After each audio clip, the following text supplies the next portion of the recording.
skauda ir tada maždaug jau mirštu, tada ir atvažiuoju į ligoninę. Tai mes visi gyvenam burbuluose, ar ne?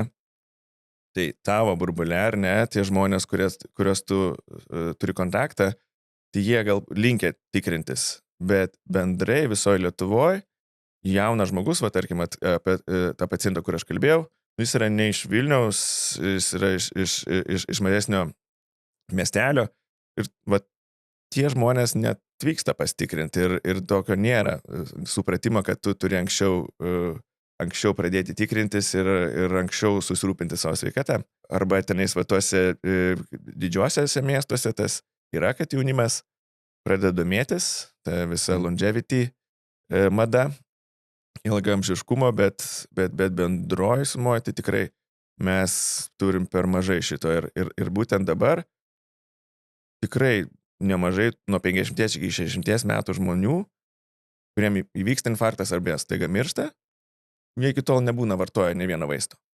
Ir nors jiems reikėtų, ir va čia yra problema, tai jaunimas, tai taip, mes sakom, kad tą reikėtų daryti, bet tai reikėtų daryti visuose grupėse. Beje, ką jūs darėte iki šiol, jog nepaspaudėte mygtuko prenumeruoti? Turbūt vis praleidžiate mano laidas, tad būtinai padarykite jau tai dabar ir tie, kurie nenorite matyti tokių intarpų kaip šis, galite tapti nariais paspaudę mygtuką Join. Ir vos už kelis eurus matykite turinį net savaitę anksčiau, be jokių reklamų. Pas mus va studija jaunimas, žinai, 25 metai, nu tarkim 30, kada jau tas laikas yra pirmą kartą ateiti ir pasitikrinti širdį? Nežinai, visą laiką mes taip galvojam, nu kol neskauda, tai viskas gerai. Nu, kokios problemos? Tai gal širdį tai čia tikrintis reikėtų šiek tiek vėliau, ar ne, jau tenais 25 metų gal nėra būtina. 25 metų reikia nueiti pas savo šeimos daktarą, kad jis patikrintų, kokia yra gliukozė, yra kažkokių iš tokių išankstinių rodiklių, kurie jeigu būna pakitę, galėtų alarmuoti, kad kažkas galėtų būti blogai. O kokie rodikliai? Gal gali įvardinti, kas galėtų alarmuoti? Tai pavyzdžiui, labai aukštas cholesterolis, kuomet, tarkim, cholesterolis yra daugiau negu 8 mmol bendras, ar ne? Arba tas blogasis MTL yra daugiau negu 5. Labai aukštas kraujospūdis. Jeigu yra spaudimas virš 140 ir 90 jauniems žmonėms. Vyresniems, kurie turi rizikos veiksnių, jau tas spaudimas turėtų būti nedidesnis negu 130 ir 85.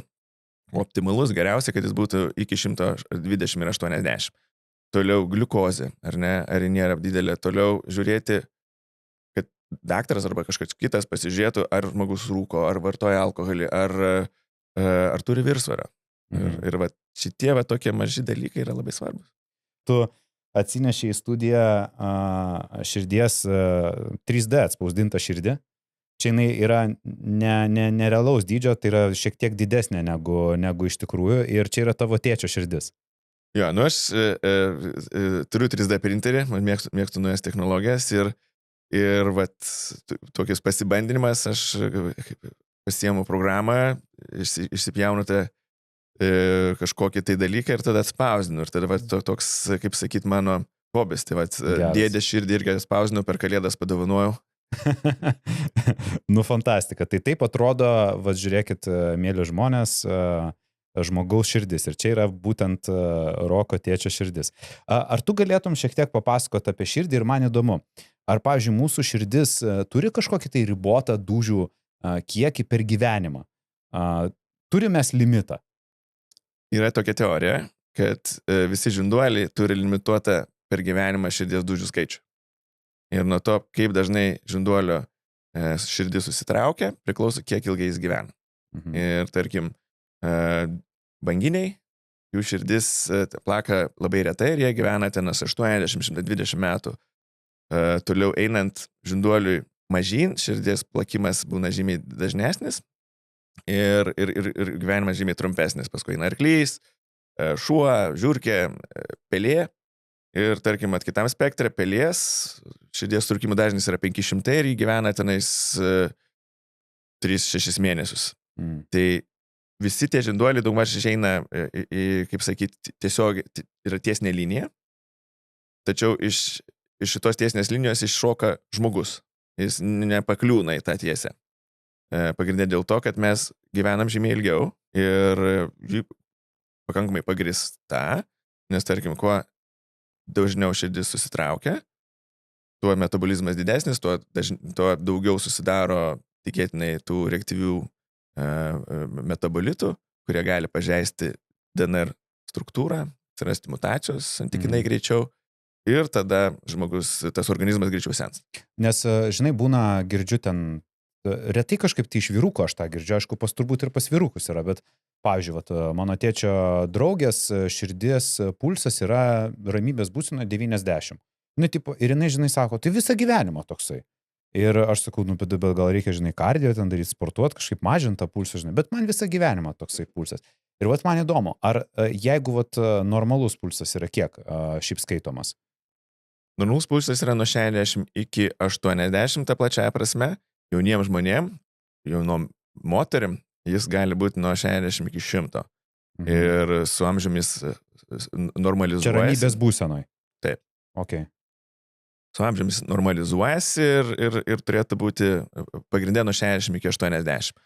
Moterims yra situacija toje, kad spaudimas dažnai būna žemas, apie 190 viršutinis kraujospūdis ir to pasekoje jų pulsas yra žymiai didesnis. Tai čia šitas, aišku, dar ir kitos priežastys, galbūt kartais hemoglobinas būna mažesnis ir tas irgi gali sąlygoti. Bet ar tai duoda kažkokios rizikos ateičiai, jeigu visą laiką pulsas yra ramybės būsena 90, niekada nekrenta iki 60 ar 70?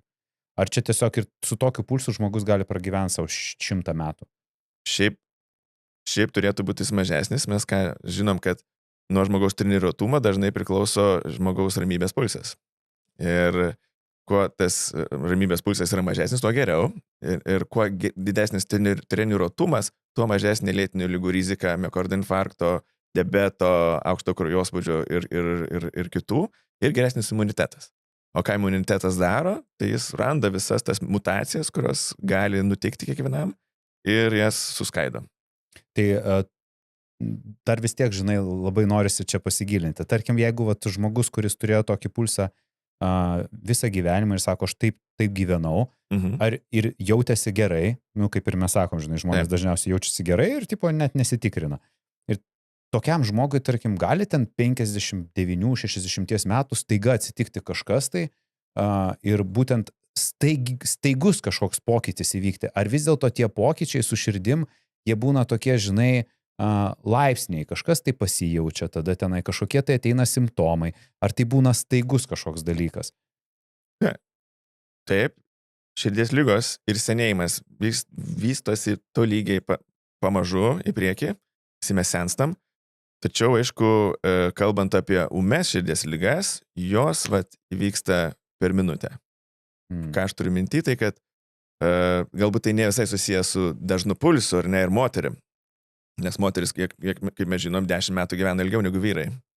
Bet čia yra pagrindė ne tiek dėl aukšto pulso, ką aš minėjau, kad tas pulsas gali būti norma iki 100, daugiau dėl žemo kraujospūdžio. Tačiau dėl aukšto cholesterolio, aukštesnio kraujospūdžio žmogui gyvenimo eigoje progresuoja aterosklerozė, kur jis jos nejaučia. Aukšto spaudimą gali irgi nejausti. Tai progresuoja, kaip sakyti, iš lėto. Ir tada ta aterosklerotinė plokštelė yra kaip čia pavadinti, kaip spuogas, ar ne? Ir jeigu žmogus, tarkim, susirga pneumonija, ar tai kažkokiu virusu, sekantis 3 mėnesiai, jam yra žymiai didesnė rizika susirgti miokardo infarktą. Smagu, kad pažiūrėjote šį trumpą klipą iki pat pabaigos. Todėl kviečiu visus pažiūrėti pilną epizodą štai čia, arba ieškokite nuorodos aprašyme. Iki.